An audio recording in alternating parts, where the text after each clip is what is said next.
Six or Seven Figure Show, episode 78. Ready? Let's hit it. Broadcasting from the Valley of the Sun outside Phoenix, Arizona. This is the 6 to 7 Figure Show. Tired of working so hard and having no time? Take your six-figure practice and turn it to a thriving seven-figure enterprise. And now, your host, author, speaker, mentor, and strategist, Frank Bria. Hey everyone, welcome to the 6 to 7 Figure Show. I'm your host, Frank Bria, and today's episode, we're going to be focusing on strategy development for law firms and corporate consulting. But first, a quick message from our sponsor. This episode of the 6 to 7 Figure Show is brought to you by High Ticket Program. Did you know that you're only 12 projects away from turning your six-figure practice into a thriving seven-figure enterprise? In the High Ticket Program Accelerator, we guide you through every step of growth and scale, a process we call LEAP. Imagine having a world-class project team guiding you and your team through every step of pain-free growth, all with the goal of becoming a seven-figure enterprise and moving away from painful, time-consuming business operations and client delivery. Get a taste of LEAP in your own business by downloading our free High Ticket Program Core Offer Black Book. That contains more than 60 pages of standard operating procedures for your business, including onboarding, customer service, graduation, financial management, and much more. You can get that for free by going to the show's homepage at 627.show. That's 627.show for your free Black Book. And I am very pleased to be introducing today's guest.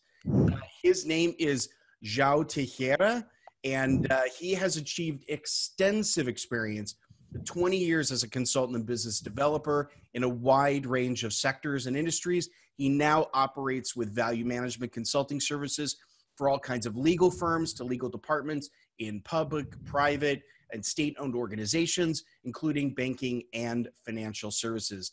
Joao, welcome to the show. Thank you, Frank, for being here. Oh, my pleasure. And we were having a little bit of a conversation prior to the interview. We were joking about our common engineering background. It seems to be that we've had a couple of interviews with folks with engineering background in the last few episodes. It seems to be a really good skill. So talk us through how you think that that kind of infrastructure, that kind of background helps you in your consulting practice? Yeah, normally in engineering, and I'm from Portugal, we are taught to be critic about everything that goes around us. So I have a degree in wood engineering, and then afterwards, several years ago, I took another degree, a master's degree in industrial management and engineering. And what I have looked upon as I am doing my consulting work was that I only worked as an engineer for 1.5 years. Right after that, I started to do some internal consulting within the company that I was, and I was invited by a software house to develop software and to be aware of all the prerequisites of the clients to do the software itself, apply it to the customer demands. So what happened was that I work in several areas, from total quality management, the ISO 9001 certificate norm, and I have also applied this to management consulting, several services consulting, and I finally ended up doing law practice management consulting in software that is applied to law decision making. Yeah. It is very interesting to see that the engineering can be used as a process for you to be critical about all kind of approaches and reduce the burden of the bureaucratic procedures from the normal lawyers. And this goes from the sole practitioner to inclusive the banking and financial and also government.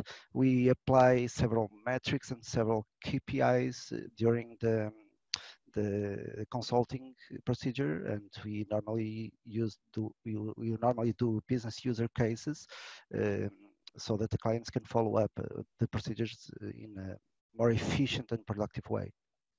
So is this would this be considered sort of decision sciences? Is that or Yeah, for decision sure. management? Yeah. Yeah. Decision management. This is a fascinating area. I mean, I worked in decision management in the banking industry for a number of years, and I think a lot of corporations are missing a great deal of benefit from implementing, for not implementing some kind of decision management framework. And um, for those people who are listening and are not aware of what that means, essentially, it's some kind of an automated system from either rules based or AI. There's lots of different algorithms, but helps organizations make better decisions Yeah, and for make sure.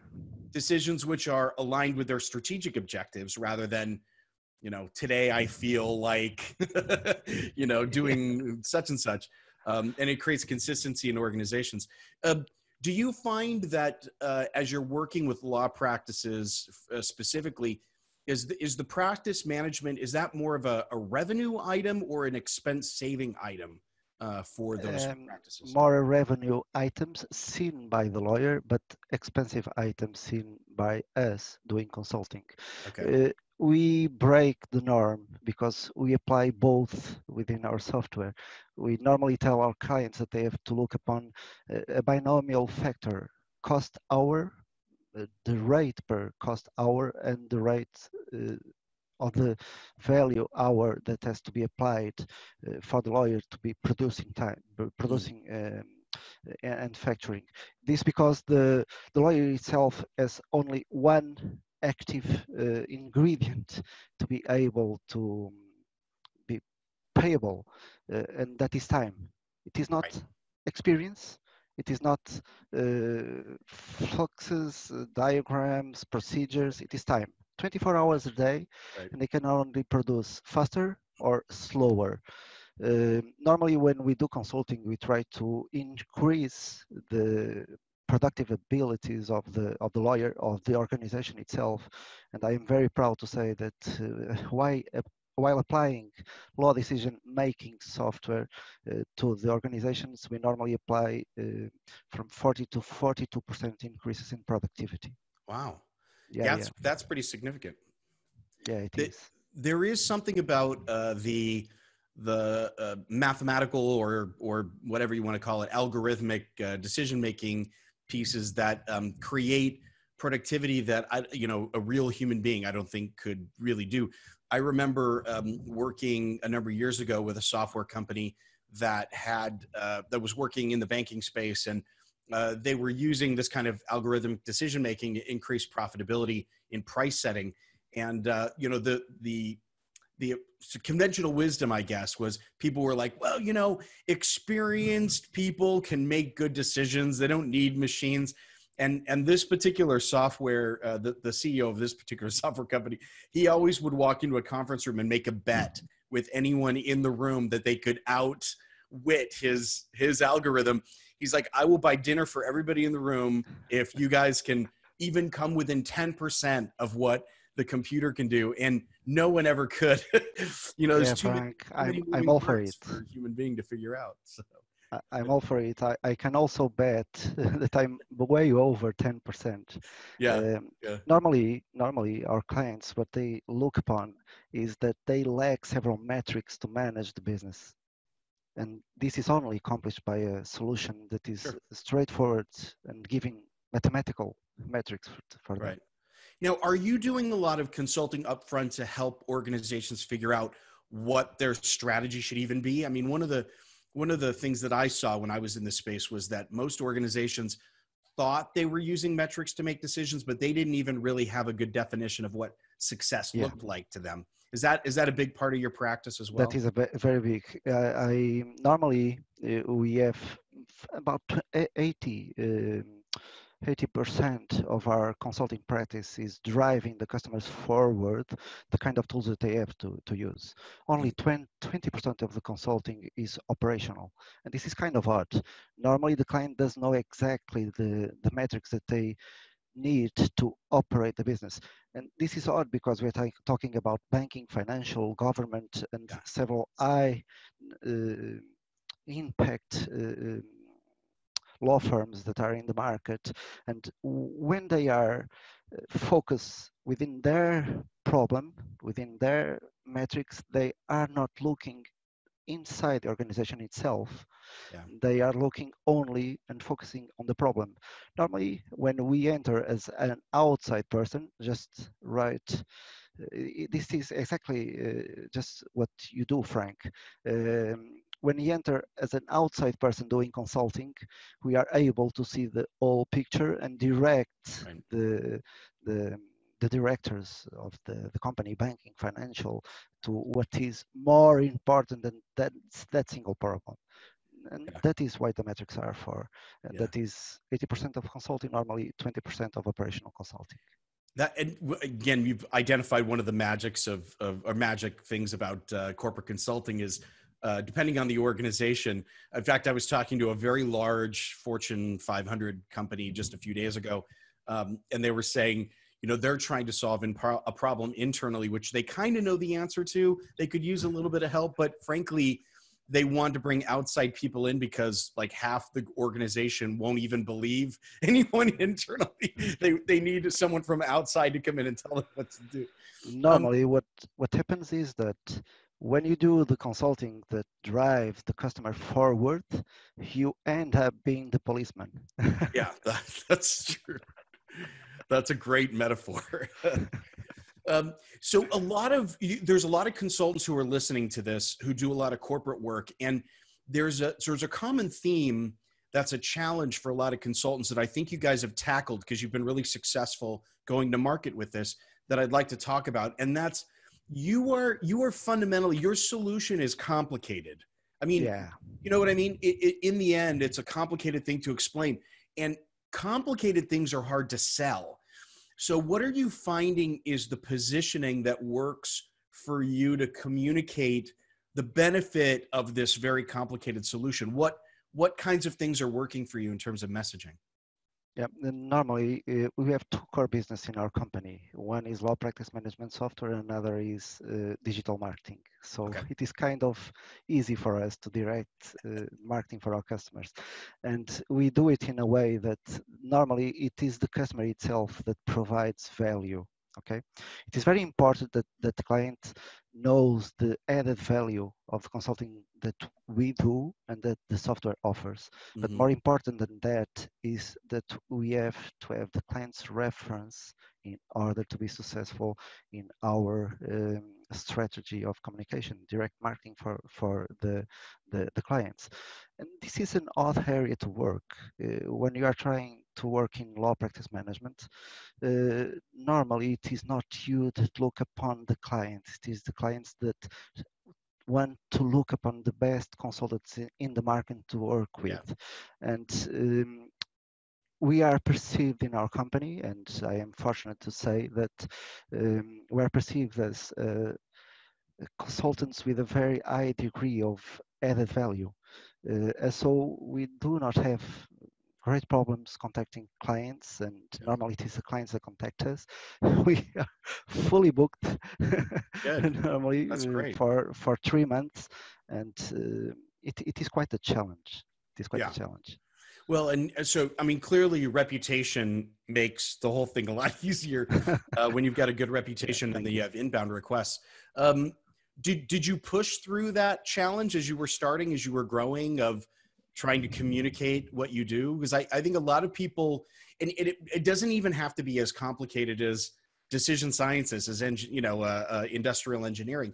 A lot of corporate consultants have processes that they run, which, you know, I think one of the mistakes that a lot of consultants make is they sort of lead with that process. They Yeah. lead with the secret sauce, and they end up talking about sort of inside baseball, as we like to say in the United States. They talk about stuff that no one really cares about unless you're in that process. This client certainly doesn't care about. They want the result.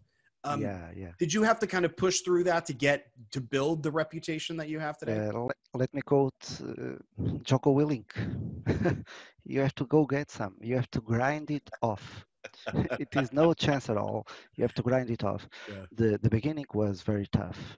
You have to learn a lot of things. You are from engineering. You are going to management consulting. Then you are going to law practice management consulting. Then you are directing metrics for lawyers. that Yeah.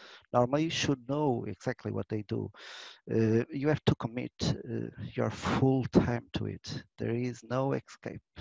And the grind that you apply to the business goes into your reputation and the Yeah. added value that the client perceives of you. Yeah. Well, we just lost half the audience by telling them it's not easy. I'm kidding. It is a common misconception that there's some magic pill that you can take that makes all of that easy. But the fact of the matter is, building a successful consulting practice is it's a hard work. It's Yeah, indeed. yeah, for sure.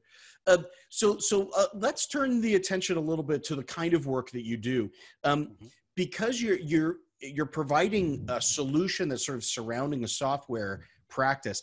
Um, can you walk us through what an engagement looks like with you guys? So, what kind of onboarding do you do? Kickoffs? What kind of milestones are you looking for as you're working through an engagement? Do you mind sharing a little bit of that process? Yeah.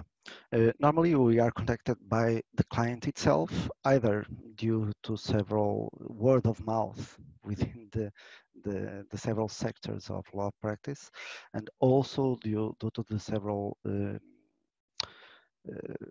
announcements that we have on the social networks. I'm talking about Instagram, Facebook, including TikTok now, TikTok now. Yeah, we are using them all because we are following a range from the 26 years to lawyers until 70 Yeah. years old. And normally, the onboarding process is perceived with a consultation that is free of charge. Okay, we have to add some kind of value upfront for the client to start for the clients being able to start to gain some trust in our ability and Yeah. what he may perceive of our work. And as I've talked earlier, normally the law practice management world, it is misinformed in financial, and our software is very financial based. What I talked earlier about the cost hour versus the rate hour, it is a binomial product that normally the lawyers don't get along with well, and our software produces all kind of metrics combining these two um, together and automatically in real time. Um, the perceived value is that the lawyer doesn't have to change his way of working to produce.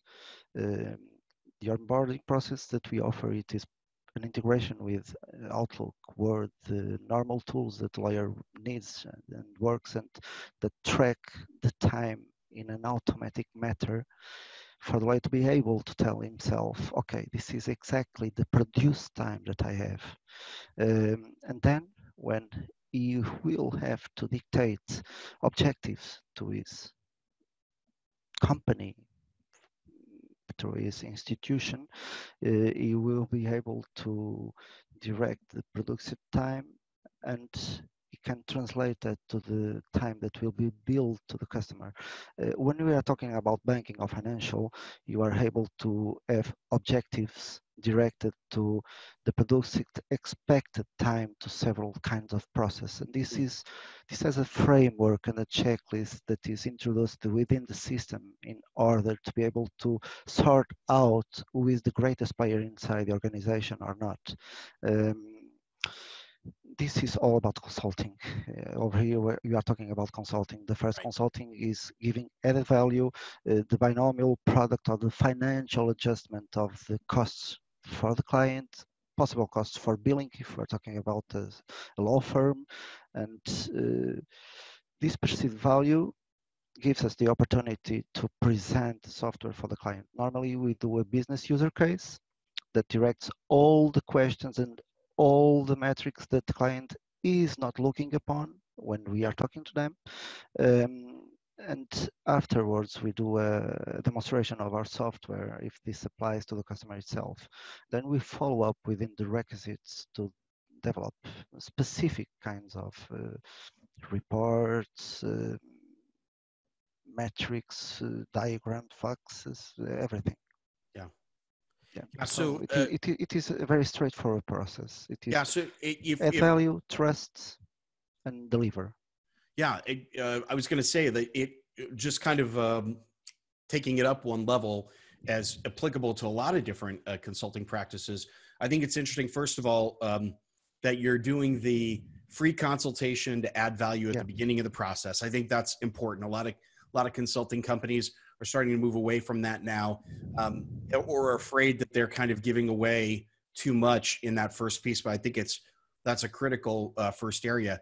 But interesting. So at first, it sounds like you are defining the metrics for success. In other words, you are helping the organization get the framework to even understand whether or not they're going to be successful in the engagement up front. More than that, you are redefining the metrics that they have up front. And doing so, you are surrounding yourself with all the information that you can get in order to do a better job implementing the solution. Yeah. This is the main gain on the free consultation. And this is critical. I mean, most consultants will go through a process. One of the things I think is critical here that a lot of consultants don't do is set themselves up to be able to declare victory at the end of the engagement. I mean, you want to be able to have an agreed upon definition of what success looks like in the engagement. And most organizations don't even know what that is. They haven't created their own internal framework for measuring that. So that you do that up front is really, really smart. The other thing that you're doing that I think is really interesting, and I think people need to listen to this as an example, is you are leveraging the solution inside of their own existing process. A lot of people do process change work. They'll do change management and they'll re-engineer processes. And then other people are optimizing outcomes in existing processes. And most consultants will confuse these two, and they'll try to do both at the same time. Yeah. We do both. Well, and I'm sure that there are processes that change, but I'm kind of hooking on to the idea that you're the person who could be the biggest challenge for you in the engagement, the lawyer, is keeping with their existing tools, and you're making this sort of friction free for them. You're making it an easier process for them to adapt the new framework. That's Indeed. Again, really smart move. Indeed. Thank you. That's terrific. We normally apply one procedure that within this kind of business is not applied. Normally it is only the lawyer that is being evaluated. And we advocate that the administrative personnel should also be evaluated through the work that they produce, because normally when law practice management,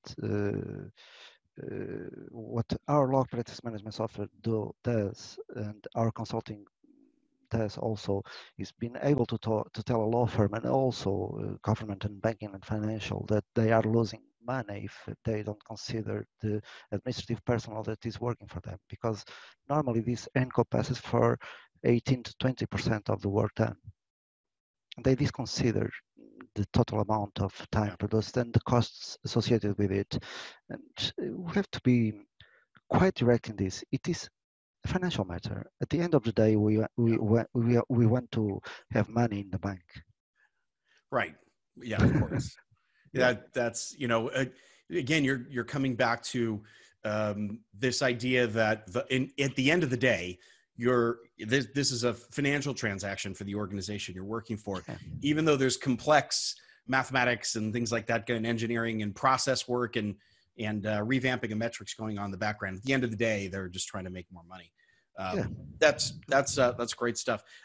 We are unfortunately out of time, and I really appreciate. I would love to talk to you about this. I geek out on this stuff with you for hours probably, but most of the podcast guests would get lost in the mathematics. But but I think it's fascinating what you guys are doing, and you've laid out a really good framework for consultative efforts for a lot of corporate engagements. So hopefully listeners are taking that away as they have their own engagement that they're designing for folks as well. One last question though, before we go, as folks are listening and they want to be able to connect with you, what's the best way for them to get in touch with you or your company? The best way to contact the company is go direct to the website skymylaw.com or the cloud website that we are presently developing, that it is solutionsforlawyers.com. Right. You can also look upon the link that Frank can put up, that is a direct link to my LinkedIn profile. Normally I am contacted by almost 90% of my clients through my LinkedIn profile. Okay, great. Great. Yeah, we've got so those links are below the video. If you're watching the video, if you're on the show notes page, they're in there. If you're out and about listening to this audio, come on back to the show notes page or the YouTube channel, and you've got the links there to click on through. Joao, thank you very much. This was a fascinating conversation. You've shared a lot with us. It's terrific. Thanks so much for taking the time. Thank you, Frank. And thanks for being with us on the 6 and 7 Figure Show. I've been your host, Frank Bria. And just a quick reminder about the free high-ticket program Core Offer Black Book. It contains more than 60 pages of standard operating procedures on how to run your coaching, consulting, or expert-based service business. You can download that for free at the show's homepage, 6to7.show. That's 6to7.show for your free Black Book. And thanks so much for being with us, and we'll see you on the next episode of the 6 to 7 Figure Show. Make it happen. Bye-bye.